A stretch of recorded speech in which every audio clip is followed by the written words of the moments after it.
Welcome to another of our Mapping Future Imaginaries video conversations. My name is Linda Knight, and today I'm with Adam Duncan. Welcome, Adam. It is a real joy to meet with you today. I'd just like to welcome you to the conversations, and if you'd like to say something about yourself. Thanks very much, Linda. My name's Adam Duncan. I'm a Biripi man and early childhood educator here in the ACT. I work at the University of Canberra. The preschool on campus is Wiradjuri Preschool and Childcare.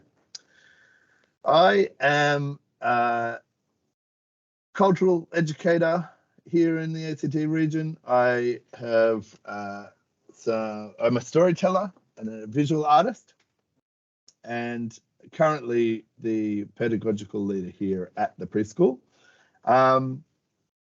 That's pretty much me. Fantastic. And that's a really great collection of things to describe yourself through, and wonderful work that I know of very well, and it's great to have you here. First, I'd like to ask you about, we have these themes within the network, the Mapping Future Imaginaries, and I'd love for you to share some work with us that attends perhaps even loosely to some of the themes of the network. Yeah, sure.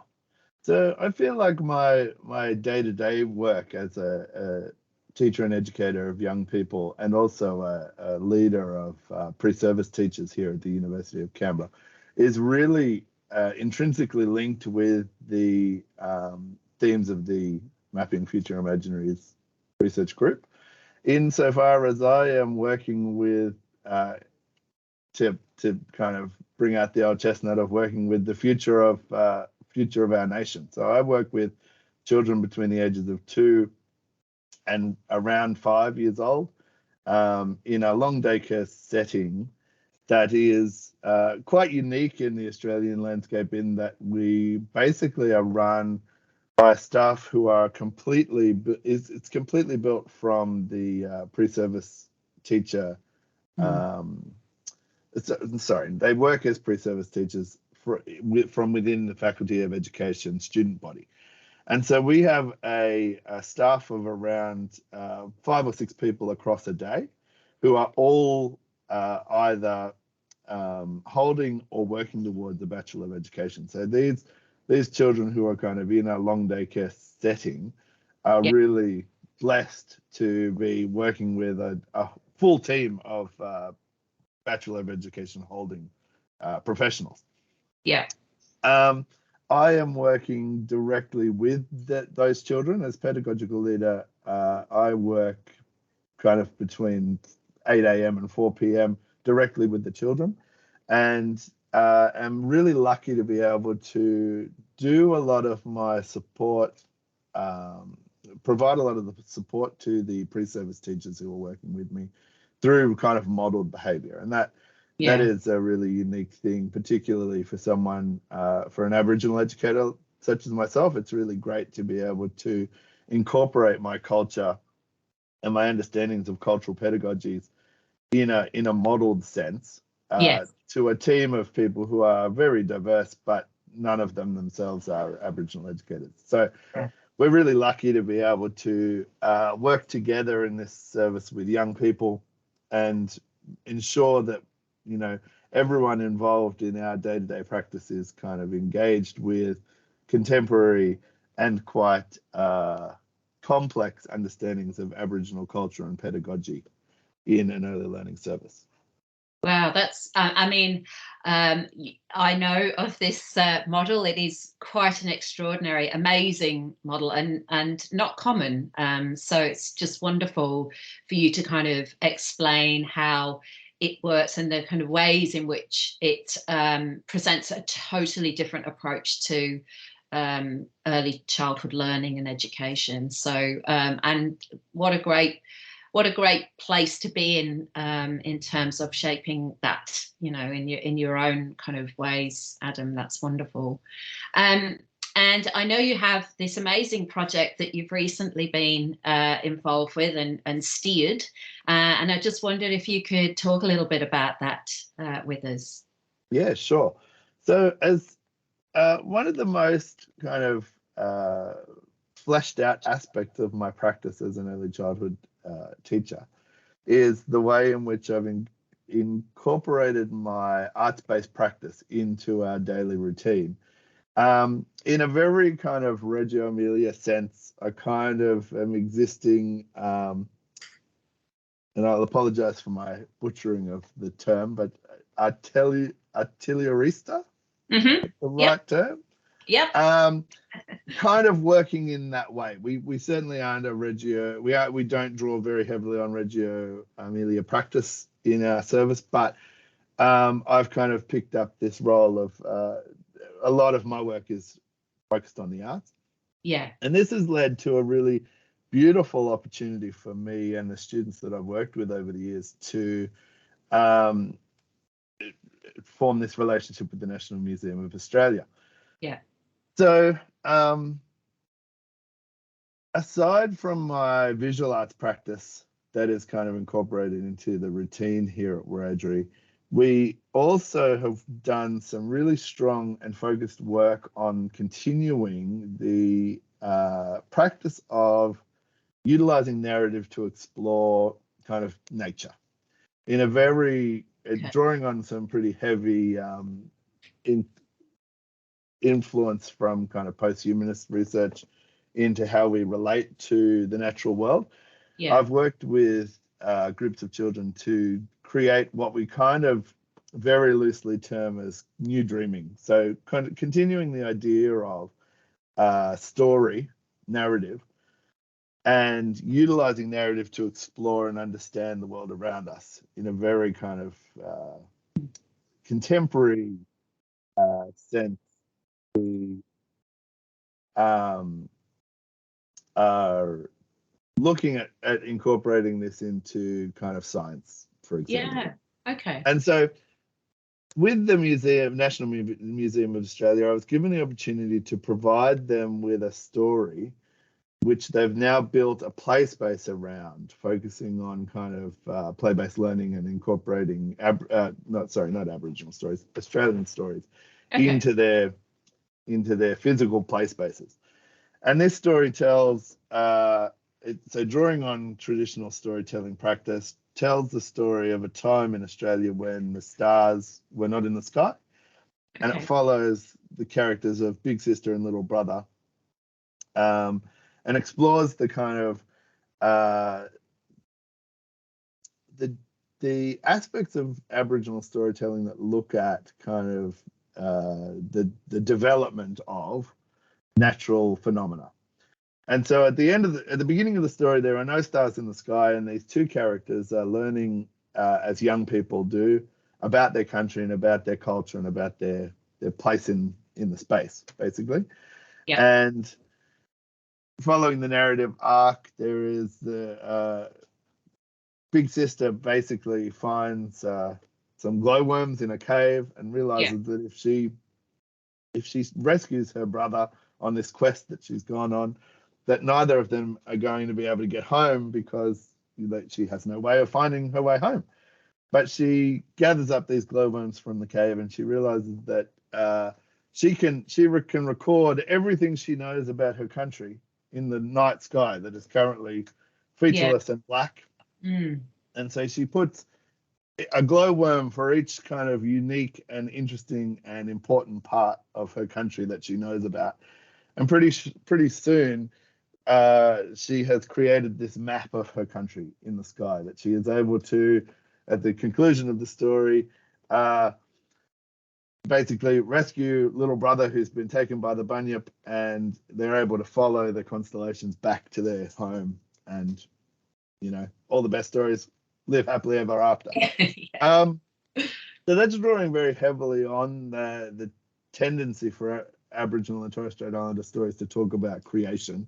Yeah. The beginnings of things.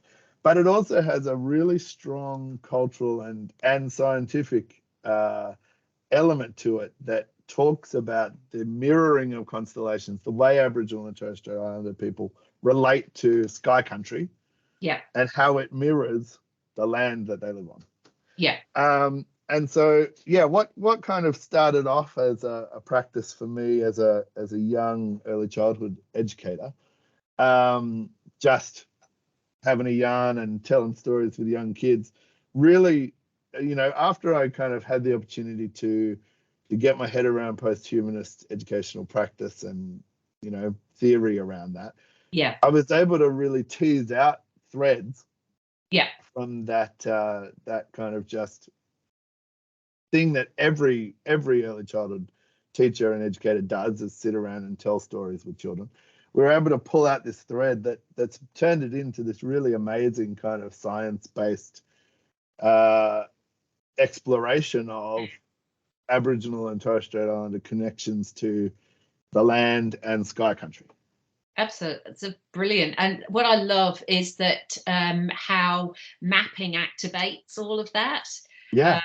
Obviously you know that I love mapping. I have a huge love of all different kinds of mapping, and it's I can imagine that would make the ways in which you've explained the kind of mapping both in the sky but also on the Earth's surface and below the surface would make a lot of sense to young children, I think. Absolutely. Yeah. Do you just in terms of sorry. You go. In terms of the museum actually utilizing the story, it was really great because the first prompting story that they had for this play space was the story of Trim the cat, Matthew Flinder's ship cat, who was involved in the circumnavigation of Australia. And the beautiful thing about that was that their focus for that was a lot about kind of naval navigation, and that obviously has really clear connections to they use the stars.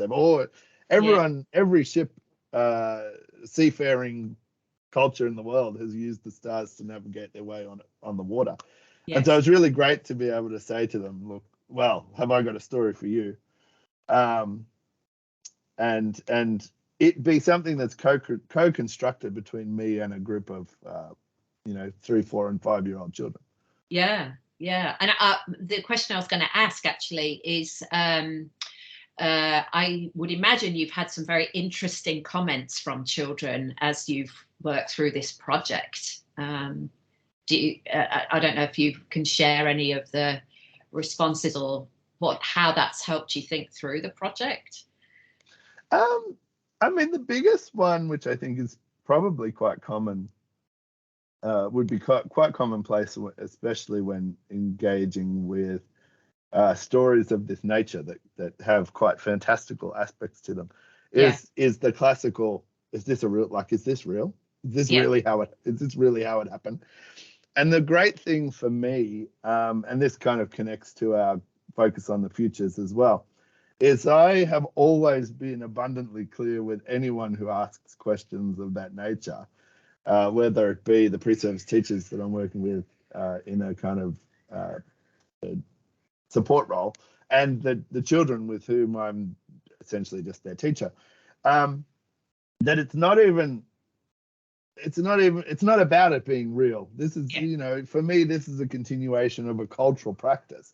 Yeah. It's not, there's no need to kind of identify whether a dreaming story is real or not, because this is how culturally we share information with each other. And so it's been really good to kind of have really frank conversations. It's not necessarily about, the disillusionment of children finding out that their favorite stories are not real stories, but actually talking to them about the fact that we made this story. This is our story, and we're continuing a practice, and we're exploring our world the way we want to, working with a group of children who are all, very diverse. The first group I worked with, I'm sure we've had children kind of coming from Europe. The group where we first did that story, because it's been 10 years in the making, this final version, and it changes every time.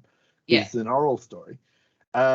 there were children from Saudi Arabia. We had a very diverse group, you know, that everyone's familiar with. The diversity in early childhood is very well known. Those cohorts that we all work with, but and everyone had played a part in creating the story and changing the story. And you know, it started off with some really great conversations about the gender, the tendency for it to be you know, a strong male character rescuing a princess. And so I wanted to just, even on the most fundamental level, turn that on its head. It was Big Sister who had all her understandings of culture under control, and little brother, this headstrong little Aboriginal boy, going, I'm not scared of the bunyip. I'm going to go get the firewood. Let's go, and running off into the dark. And so it's something, you know, something as simple as that really kind of set us on a trajectory where everyone who's been involved in the story's creation and development over the years has felt comfortable to share that. Yeah. Gosh, it just sounds so amazing, Adam. And it's just, I know when people are watching this video, there'll be some links underneath about where to go and look about this project a little bit more.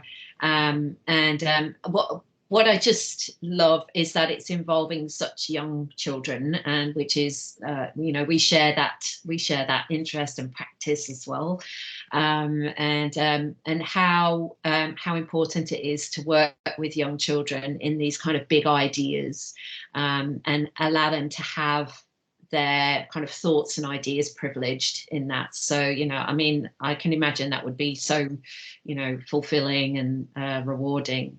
And obviously a learning experience for you too, you know, to hear their ideas and how that kind of shapes practices for early childhood. So it's just been wonderful to talk to you. And I'm also admiring this piece in the background. Is that a piece of yours? It is a piece of mine that's currently hanging up in our classroom. That's amazing. That's Thank amazing. you. Yeah, it's beautiful piece of work. So thank you, Adam. It's been really wonderful to chat with you, and good luck with continuing those stories with children, and for the work in the museum.